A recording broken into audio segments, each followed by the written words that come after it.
In the social media reaction genre, silly comments are considered especially heinous.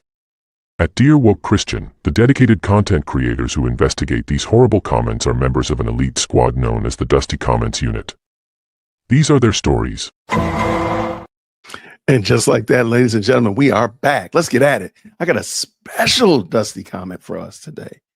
And I want to just dig through this. So this is on my video, Black Fatigue panel discussion that I had on A Righteous Perspective. If you're interested in watching the full video that we did, it is on A Righteous Perspectives channel. And I left the link in the pinned comment as well as the description of that video. But this comment is a comment on that stream, on that video. Please forgive me. So let's go. Let's talk about this because I want to just take apart some of this bad argumentation. This person says as follows. I'm a historian. Assigning blame can be problematic. However, there are specific, distinctive, traceable problems in Black America that have a historical baseline. Let's just stop right there. This man is already off the bat from the word go, allowing for me to place the blame on someone else for my behavior.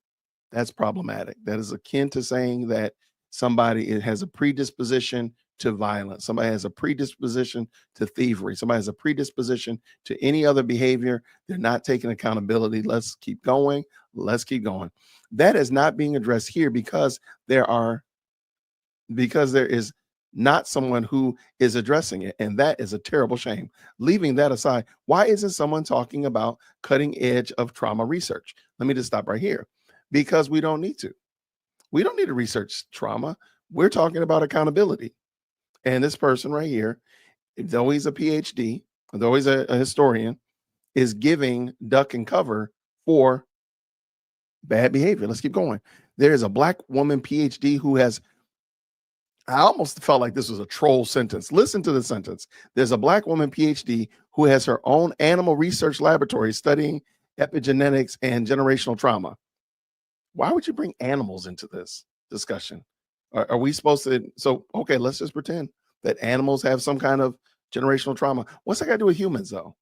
And even more specifically, Black humans. This is a Black man, allegedly, that is making these statements. This is kind of wild. Trauma can be genetically inherited. There's nothing in Bible that teaches that. There's nothing that teaches that. So if trauma can be inherited, cannot good things be inherited?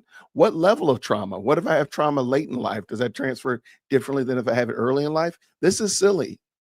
Let's keep going. I'll say it again, a different way. Fear and under motivation might possibly be generationally inherited. So instead of genetically inherited, so instead of just saying, hey, we've got to work on our motivation factor. And we know this isn't true because before the civil rights movement, the Black community was totally different.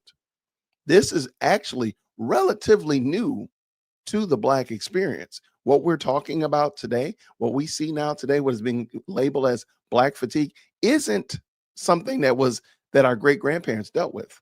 Post-slavery, they didn't deal with this. During Reconstruction, they weren't dealing with this. This is fairly new since the 60s. Just something to think about.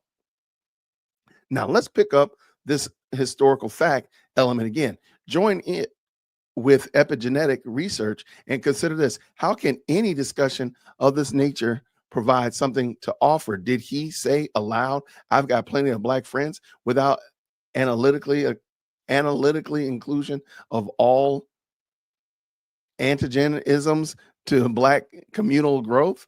I have no idea what this man is even saying. Sure, the gentleman, Chris, said he has a lot of Black friends. And he was using it to say, I understand, he's been exposed to Black culture. But that was a microsecond in an almost 2-hour conversation. This dude locked onto that. When he said it, I knew somebody was going to glean onto it. When the guy said it, I was like, I know he's going to say, somebody's going to say it. And this dude did exactly what I thought. Let's go. And then here goes this. As a Christian, human sin nature is real. That is true. Where's the discussion about who is glorifying the removal of Black social economic advancements right now? What is the sentence about being? Now, I would have liked to have seen this conversation right here, the nature of sin in human experience. That would have been a great conversation. But the reason he doesn't want to talk about that is because it becomes very clear that White people have sinned. Black people have sinned. Asians and Hispanics and Middle Easterns and you know what? Everybody's a sinner. And it's very easy to see that. And therein is the problem, because the solution is not what this man is seeking, because the solution for sin is not man-made. Let's keep going. Right now, where's the discussion that points to the direct partial parity between depravity and poverty?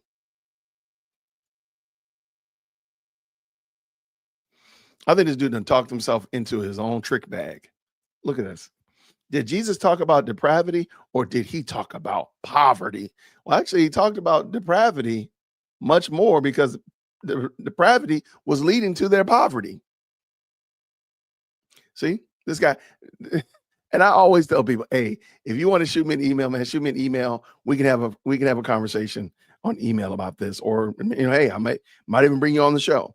But this right here is just the gentleman is smart. I'm sure he's probably has a lot of letters after his name and lots of titles and all that kind of stuff like that. I ain't mad at you. The problem is that doesn't change one thing, doesn't make one thing right about what you're saying. Let's keep this going. More homework is needed. There's your punch in the mouth. I don't know where the punch in the mouth came from. That's I ain't say that. So my response was this: no punch in the mouth. You're wrong on most of your points. Have a good day. And let us continue. And the person came back again, which, like, don't come in here with these half-baked pseudosciences. Well, let's go.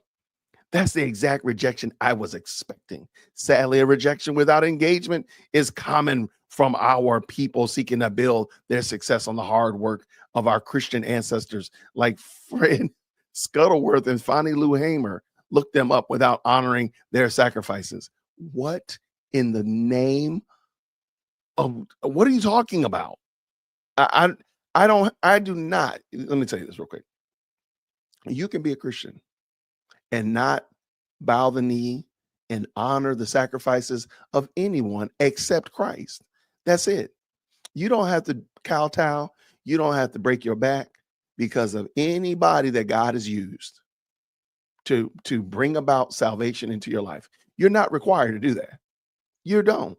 You can actually be critical of other Christians. You can be looking at finding the neat. I don't think you would really want to, and who would, but you can find all the little nits and all the little issues and hiccups and misplaced commas and all that kind of stuff. You can do that.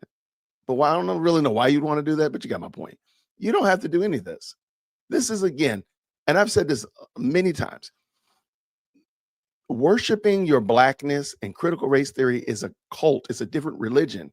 And it adds new burdens to people that God never intended for you to be burdened down with. God never intended for you to sit there and be wondering, was my great grandfather a slave? Is that why I can't be on time? Was my great grandmother a house slave? Is that why I like being outside all the time? This is dumb. This is dumb. God did not intend for you to do this. And so this person right here, I'm sorry that you spend all your time doing this. The gospel is so much better. There you go. Let's continue. So many of our people are leaning toward Clarence Thomas by building on this narrative of depravity is holding us back. No, depravity is holding us back. The problem is, where is it holding us back from is the problem. You think the depravity is holding black people back from, I don't know, being a CEO or going to Mars. The problem is depravity is holding us back from salvation. What is leaning toward Clarence Thomas? Is Clarence Thomas a Christian? I don't even know. I really, truly don't know. Maybe he is. God bless you if you are. If you're not, Clarence, get saved, man. This is ignorant. I guess I've met some more. May the genuine gospel of Jesus reach your heart in a way that helps you love on your people without dismissing their points of view before examining what they bring up, which you've never heard before. What are you talking about? What is the statement that, what is black? Well, let me read this again. Okay, hold on. I know what the problem is. I don't have my glasses on. Let's go again. Oh, that makes perfect more sense. No, it doesn't. It's still stupid. May the genuine gospel of Jesus reach your heart in a way that helps you love on your people without dismissing their points of view before examining what they bring up, which you've never heard before. What does that have to do with black fatigue? Me being tired of watching bonnets, pajamas, and slides at Kroger. What does that got to do with anything? Sir, I guess this isn't the space for intellectual exploration like the ancient Christian apologist Origen encouraged believers to develop. My bad, brother. May the Lord bless you and make his face shine upon you. Okay. I appreciate you, man. Thanks so much. And I just said, or somebody else said this, generational trauma, aka perpetual excuse making. And I just said, hey, my email is in my about section. Why don't you email me? What you're saying is wrong, and I'll gladly hear you out if I'm misunderstanding. Shout out to this person. I really do appreciate the comments. I appreciate the pushback. I appreciate you going to go check out the video, Black Fatigue, the panel discussion we had with a righteous perspective. It was a great conversation. We had a lot of good back and forth. Lots of things were brought to light. I believe that we were able to see some things that we hopefully can apply into our lives. So let me know what you think down in the comment section below. I appreciate you supporting the channel. Thank you for hitting that like button, helping us hit our goal of 50,000 subscribers. We're getting there. We're going to make it there for sure. And I appreciate you all so very much. Until next time, everybody, remember, generational trauma is a fool's errand. Grace and peace.